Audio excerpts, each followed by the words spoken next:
in Program 6, we're going to look at some of the past predictions of why people have been so wrong about the future. And one of the notions is that today's vision of a standalone computer is just as limited as those past visions of it being only a number cruncher. What's the difference philosophically between a network machine and a standalone machine? Let me answer that question in a slightly different way. There have been, if you look at why the majority of people have bought these things so far, there have been two real explosions that have propelled the industry forward. The first one really happened in 1977, and it was the spreadsheet. I remember when Dan Filestra, who ran the company that marketed the first spreadsheet, walked into my office at Apple one day and pulled out this disk from his vest pocket and said, I have this incredible new program. I call it a visual calculator, and it became VisiCalc. And that's what really propelled the Apple II to the success it achieved, more than any other single event. And with the invention of Lotus 123, and I think it was 1982, that's what really propelled the IBM PC to the level of success that it achieved. So that was the first explosion, was the spreadsheet. The second really big explosion in our industry has been desktop publishing. Happened in 1985 with the Macintosh and the LaserWriter printer. And at that point, people could start to do on their desktops things that only typesetters and printers could do prior to that. And that's been a very big revolution in publishing. And those two explosions have been the only two real major revolutions which have caused a lot of people to buy these things and use them. The third one is starting to happen now. And the third one is, let's do for human-to-human communication what spreadsheets did for financial planning and what desktop publishing did for publishing. Let's revolutionize it using these desktop devices. And we're already starting to see the signs of that. What I have seen is I've seen interpersonal computing happening at our own company. Or maybe the best way to put it is, I remember when the first spreadsheet came out, I saw it fly through Apple as well as other companies. And when we invented desktop publishing, of course, it influenced Apple first. And I've seen the same thing happen with interpersonal computing here at Next. We decided to put a Next machine on every employee's desktop about 18 months ago and connect them with the very high-speed networking that's built in. And I've seen the revolution here with my own eyes. And it's actually larger than the first two. Let me give you some examples. If we're going to be doing a special project, let's say with a company, and let's say the company's called what's your WGBH. WGBH. We're going to be doing a special project with WGBH, and what we'll do is we'll create a special mailbox, WGBH, and we'll put 20 people on it that are going to be helping on this project. Now, these 20 people will be from all over our company, from marketing, from sales, from engineering, some from manufacturing, maybe some from our Boston office so they can be close by. And if one sends a message to this mailbox, they'll all get it like that, instantly.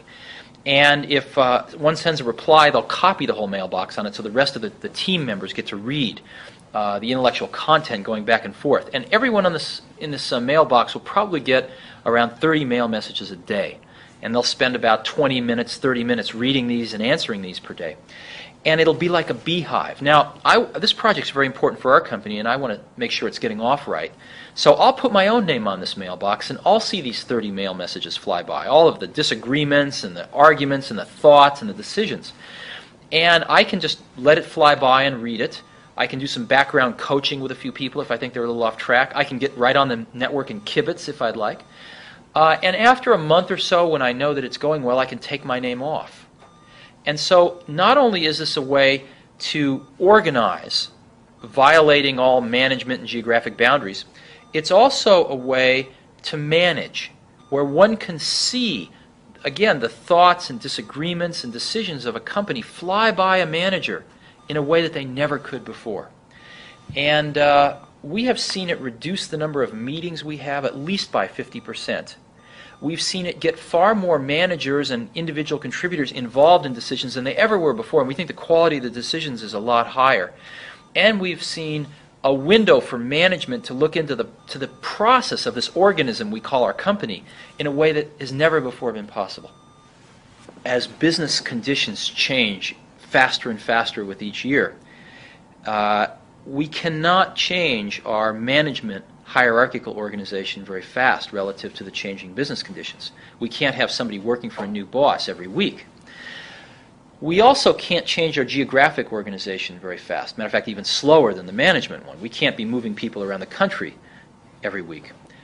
But we can change an electronic organization like that. And what's starting to happen is, as we start to link these computers together with sophisticated networks and great user interfaces, we're starting to be able to create clusters of people working on a common task in literally in 15 minutes worth of setup. And these 15 people can work together extremely efficiently no matter where they are geographically and no matter who they work for hierarchically. And these organizations can live for as long as they're needed and then vanish.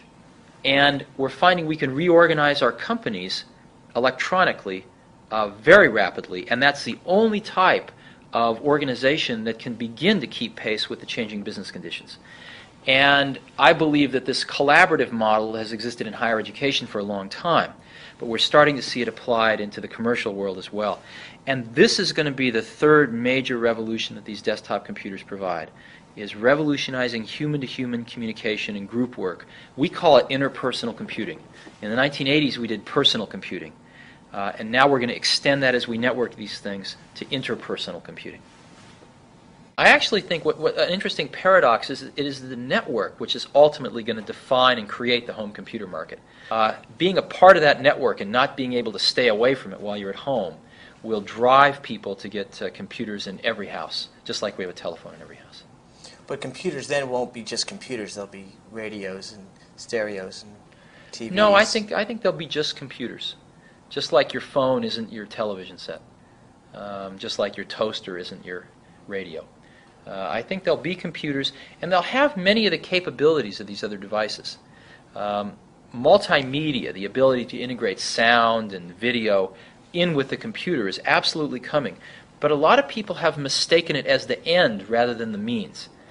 We see multimedia as more of a means. In other words, people aren't going to buy a computer for multimedia. They're going to buy it for training, or they're going to buy it for interpersonal communication.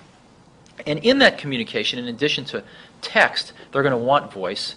They're going to want, potentially, I might want to send you a video clip. But the real market is to help us communicate better. Have everybody sign the cases. That was great. Why did you do that?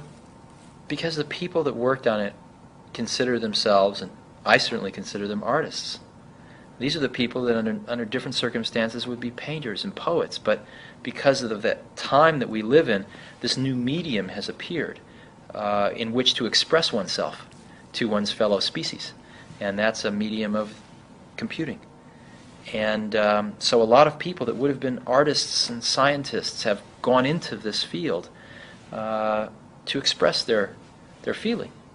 And so it seemed like the right thing to do. Balance between thinking and doing. I mean, one of the things in the semiconductors was you had risk takers. Mm-hmm. I mean, Bob Noyce, learns to hang glide at age 40. I mean, these people like laying their butts on the line.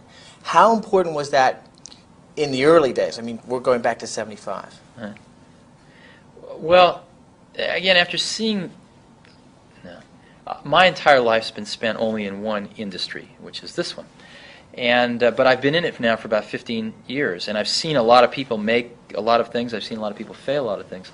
And my point of view on this, or my observation, is that the doers are the major thinkers. The people that really create the things that change this industry are both the thinker-doer in one person.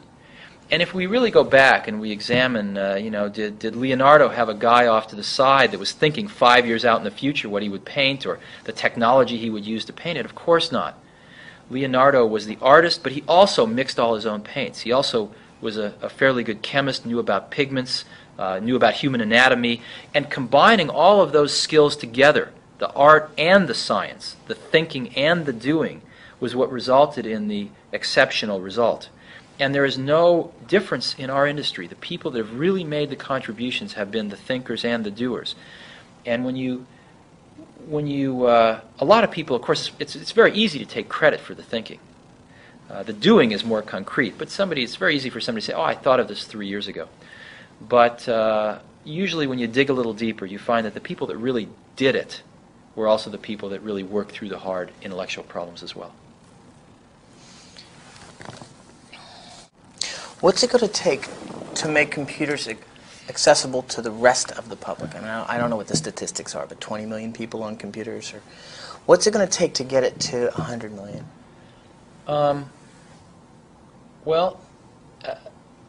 Probably death is the best invention of life, because it means there's a constant turnover. And so if you want to make a change in our society, the best place to do it is in the educational system. So that there are now generations of people that have come out of school who computers are second nature to them. And the people in our society that at this point still have not embraced these things are getting older, and as that cycle, that wheel of birth and death turns, just like driving, people that don't drive are very rare, and another generation or two, people that don't use computers are be pretty rare. Going back, it's a harsh way of saying it, but that's the. It's very true. I mean, there is a line that says those people that don't adopt it will die off. Well, time passes. Yeah. Well, at the time we started Apple, Woz was working for Hewlett-Packard. I was working for Atari, actually for Nolan Bushnell, designing video games. And we went to Atari and showed them our early prototypes, and we went to HP. And we encouraged each company to hire the other one and let us do this for them. And we got turned down in both places, probably for good reasons.